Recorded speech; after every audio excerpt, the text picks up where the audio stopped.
Ayanokoji just outthought an ambush before it was even thrown, and in 6 days, the White Room stops sending warnings and sends people instead. Episode 15 was the best episode of Season 4. Today I'm breaking down everything hidden inside it, the mechanics most people miss, and exactly what the light novel says is coming in the finale. Tsubaki built a trap meant to take Ayanokoji out of the game completely. On paper, it should have worked. Multiple factions, coordinated timing, no warning, except he wasn't surprised. He'd already looped in Sakayanagi before any of it happened, which means he saw the ambush before it was even live. Here's the part people skip past. That favor he now owes her isn't a debt, it's a tool. This show has done this exact move before. Favors in this universe are never paid back in kindness. They're paid back as leverage, at the exact moment it hurts the other person most. Remember that. It matters for the finale. Ryuin and Hosen collide and it's violent.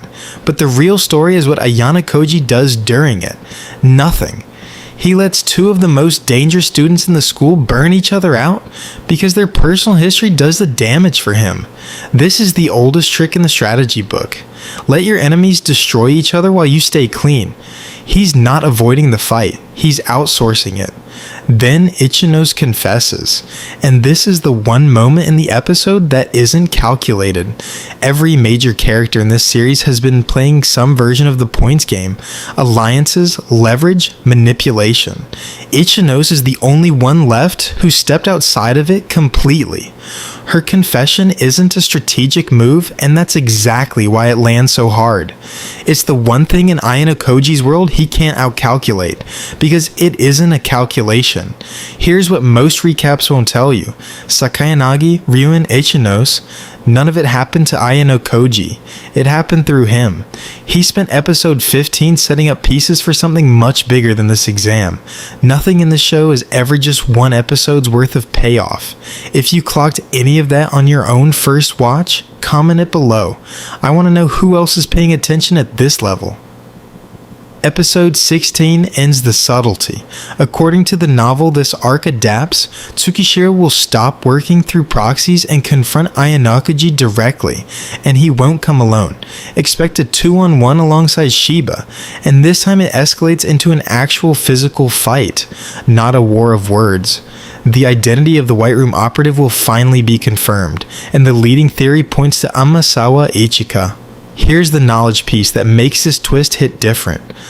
Amasawa was raised as a literal product of the White Room's philosophy, engineered to prove that talent comes from environment, not genetics. If she's the one revealed, expect the bigger gut punch to be this. She may have already turned against the very system that built her, meaning the person closest to exposing Ayanokoji could end up protecting him instead.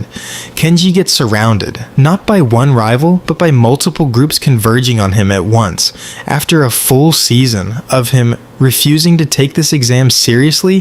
This is the moment he's finally forced to show what he's actually capable of. And by the end of the episode, the exam's final results get announced. That's not a small detail. Results announcements in this series have ended people's time at this school before. Someone is walking away from this with nothing. Ayanokoji will survive the encounter, but the finale will plant something much bigger than a win.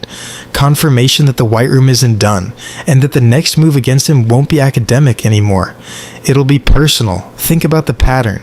Season 1 was about points. Season 2 was about reputation. Season 3 was about hidden pasts. If Season 4 ends with the White Room making a direct physical move and still failing, the next escalation isn't going to be another exam. It's going to be a direct threat to people Ayanokoji actually cares about.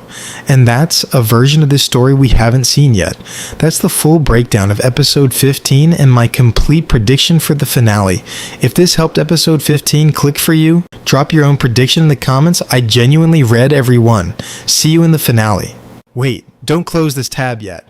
Right after I finish recording this breakdown, the official preview for the finale dropped, so let's go through it fast. First, multiple early reactions are already calling this the episode where Ayanokoji's calm finally cracks. That lines up with everything we just covered. This isn't theory anymore, it's the actual tone they're selling. Second, the preview leans into the I2 checkpoint hard. We already knew that's where Ichinose warning was pointing. Now it's front and center, which tells you this isn't a side conflict. It's the main event. Third, notice how little the preview actually shows of the White Room student. When this franchise hides someone from a preview entirely, it's usually because showing their face would give away the twist. The reveal is still coming, and it's probably bigger than we think. And Koenji's presence this close to the finale matters more than people are giving it credit for.